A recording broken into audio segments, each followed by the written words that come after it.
Conselho Nacional do Meio Ambiente, o CONAMA, publicou hoje a resolução dos novos padrões de qualidade do ar que passam a valer já a partir de janeiro de 2025. O texto também estabelece que o projeto seja dividido em etapas, com a primeira já em vigor até 31 de dezembro deste ano e a segunda fase em janeiro de 2025. Nas etapas seguintes serão definidos padrões com objetivos para a diminuição da emissão dos principais poluentes, como monóxido de carbono e dióxido de enxofre. A terceira e a quarta fase têm previsão para passarem a valer em 2033 e 2044, respectivamente. O texto publicado também afirma que os parâmetros devem ser utilizados para a proteção da saúde e do meio ambiente por todo o país.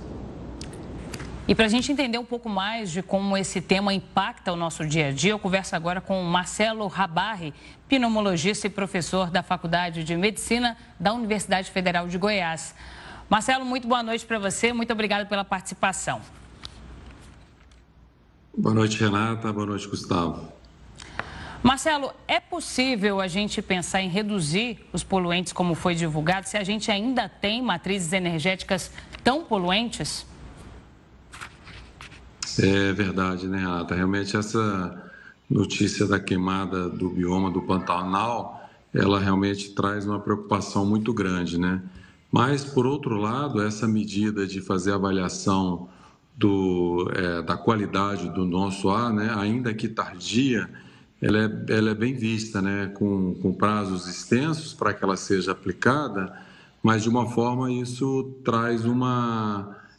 isso pode trazer uma conscientização maior para que a gente possa controlar melhor aquilo que nós respiramos, né, e que afeta diretamente um número muito grande de doenças. Professor, sobre essas doenças, quais são as doenças, então, provocadas por essa má qualidade do ar? O que a gente sente por respirar esse ar repleto de monóxido, de dióxido de carbono?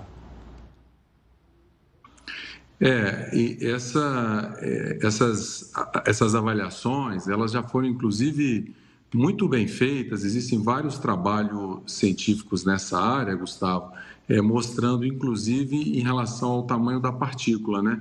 Então, essas novas medidas, essa nova lei, ela vai mensurar os materiais particulados de acordo com o seu tamanho, né? De 10 micra ou de 2,5. E o que significa isso? Então, partículas muito pequenas, elas vão chegar muito longe dentro do pulmão. Então, elas vão causar lesões numa área pulmonar que é parecido com a lesão que a fumaça do cigarro causa, tanto do cigarro eletrônico quanto do cigarro tradicional, né?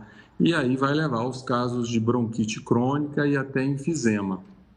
Tem um trabalho recente agora que mostrou crianças que têm asma, quando são mudadas, né, por questões ambientais, elas são mudadas de lugares, né, de casas, elas melhoram muito o quadro de asma dessas crianças, só afastando da questão ambiental.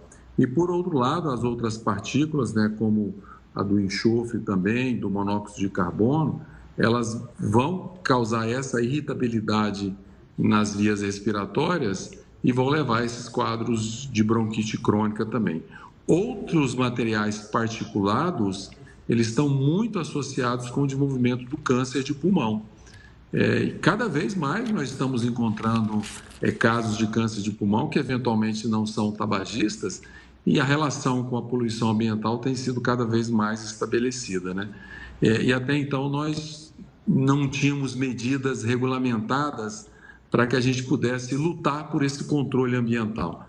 Então, realmente, essa lei traz essa possibilidade, né? Mesmo que seja 10 anos à frente para que seja cumpridas, mas já é uma parametrização para que todos possam ter essa consciência, né? Eu diria, Gustavo, que essa partícula de 2,5 micra é uma poluição invisível, que nós não enxergamos isso. Mas isso está no ar que nós estamos respirando e que está levando a esse grande número de doenças, né? Para aqueles que não têm, vão desenvolver, e para pessoas que têm, acaba sendo uma agressão muito grande, né? Professor, a gente vive num país com um clima muito diverso. Eu fico me questionando qual é a situação pior naquele momento em que há uma maior secura e essas partículas ficam presas no ar, quando há chuvas, isso ajuda a aliviar a condição justamente do ar que a gente respira. No verão, isso pode ser agravado por causa das temperaturas. Existe algum padrão que mostre que, olha, o período do outono, a secura, isso pode ser pior para a nossa respiração? Boa pergunta essa sua. Existe sim.